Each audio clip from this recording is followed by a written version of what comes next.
A lot of looming questions over what happens next as far as stimulus for the American people struggling during this pandemic. You've got the Dow up 315 points on two things: hope over a coronavirus vaccine and that Congress will get together and get something done. Larry Kudlow can give us an update. He's the White House economic advisor. Larry, what can you tell us this morning? There seems to be optimism on Wall Street. Is something getting done? Well, look, I think I agree with the vaccine, although we can't necessarily verify Russia, as Reagan used to say, trust but verify.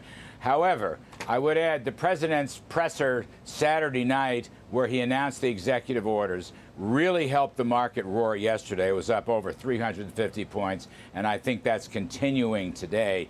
We've had also good numbers on jobs. Great numbers on the jobs report last Friday, but even more good numbers yesterday. And this morning, NFIB, small business confidence, was down a tad, but it's still holding a very high level. So the economy looks good. And I think the president has given a lot of important assistance to the unemployed and pro-growth measures to those who are working and those who want to go back to work. I think that's helping the story. But are we talking about the best option, Larry? Fox News is reporting this morning, and we just had our own Chad Pergram on, reporting that there's virtually been no communication between the White House and congressional leaders since the discussion ceased Friday afternoon. Can you tell us anything has changed on that front? Well, what I can say is, as the president said yesterday, as Secretary Mnuchin said, we're willing to negotiate. We are willing to sit down as long as it's a serious negotiation. Thus far, it has not been serious. The numbers, Democratic numbers, are way too high. We are not going to just split the difference. Meanwhile, if you look at their plan, Sandra, a third of it has nothing to do with COVID. Okay, it has to do with mail-in votes and harvesting votes and letting felons out of jail and things of that sort. It had nothing to do with COVID, and that needs to be stripped out. That's the Democratic left-wing wish list. Take that out, chop their number down. Look, there's stuff we would like.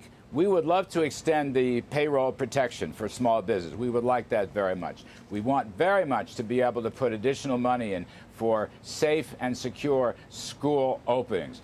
The president is still open to direct mailing of checks of $1,200 per person. Those are things that we could talk about, more than willing to, but the Democrats have to change their views, and they've got to be, show us that it's a serious matter. Okay, McConnell is saying that the Democrats blocked this coronavirus legislation. He says that the press is covering it like, quote, like another routine political standoff. I'll get your description of this moment in just a second. But first, here's Chuck Schumer reacting to the executive action. President Trump's executive order on unemployment benefits is put together in such a sloppy way that it'll take weeks or months for states to even implement. Millions could lose everything before they ever see a check. Republicans must get back to the negotiating table. Respond to that, Larry. And under this plan laid out by the president, when would Americans see that check? Well, 2 points. First of all, we put up, GOP, Senator McConnell put up short-term extensions of unemployment, and the Democrats blocked it at least twice.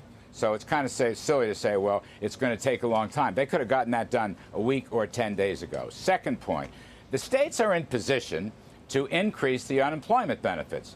Remember, the $600 plus-up that came out of CARES in March was administered by the states with the help of the Labor Department. The Labor Department has put out a number of circulars already saying they will go and help the states in any way possible. This is not that hard. We put out a formula, all right? Let me try to get this straight, because some people on Sunday weren't listening to what we said or whatever.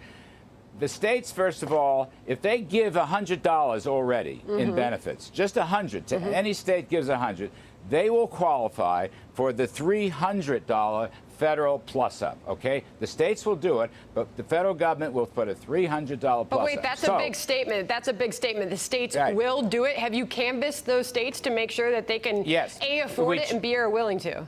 We modified slightly the mechanics of the deal. So initially, and states can still, if they put another $100 in to raise the benefit more generously, that's fine. It's up to them. But the way we're leaving it now is any state who put in $100 before for unemployment benefits, and every state did, they will then qualify for the extra $300. So the baseline of unemployment benefits from states is roughly $400, okay, per person per week. That's the median. On top of that, the federal government is going to put in $300, so that will give the benefit overall of $700. That's a tremendous. There are 16 million people unemployed. They need help. They need assistance, and we stand to give it to them. I've only got a minute left. I think the question is, can they afford it? Are they willing to do it? The AP No, I'm saying they've already done it. They've already done it, Sandra. In other words, they've already had their benefit programs. Okay, so address this real quickly, though. This is Governor Cuomo from New York and the Arkansas Governor Hutchinson, National Governors Association. They put out this statement. They said, we appreciate the White House proposals to provide additional solutions to address the challenges. However, we're concerned by the significant administrative burdens and costs the latest action would place on the states. Address their concerns and react to that statement. Both of them friends of mine. We will work with them if there's any complications. I think their states are fine. They've already changed their programs to meet the CARES demand or the CARES generosity from last March. So they're already on their way. We are estimating it'll take about 2 weeks to get the checks out. The benefits out. It will be administered by the states. And let me repeat this. It's going to be $700 per person per week. That's a very big number. Second, let's not forget President's payroll tax deferral, which will be a wage hike for middle-class Americans, a wage hike of roughly $1,100 to the 140 million people who are heroes. They've been able to work, and they have. So we're helping the 16 million unemployed. We are helping the 140 million who are working. We want to provide more incentives to work and come back to work. And for those who are not employed, if they look at these numbers, an $1,100 pay hike is an incentive for them to come back to work. So these are crucial items to assist, to help, to grow the economy. And I think that's a big reason. These are big reasons why the stock market is feeling so darn good. It is. It's up 300 points this morning. The Dow topping 28,000 for the first time since February. We're watching that. Larry, I know you've got a busy day of meetings and a lot of decisions to make. We appreciate the update. Thank you. Thank you, Sandra.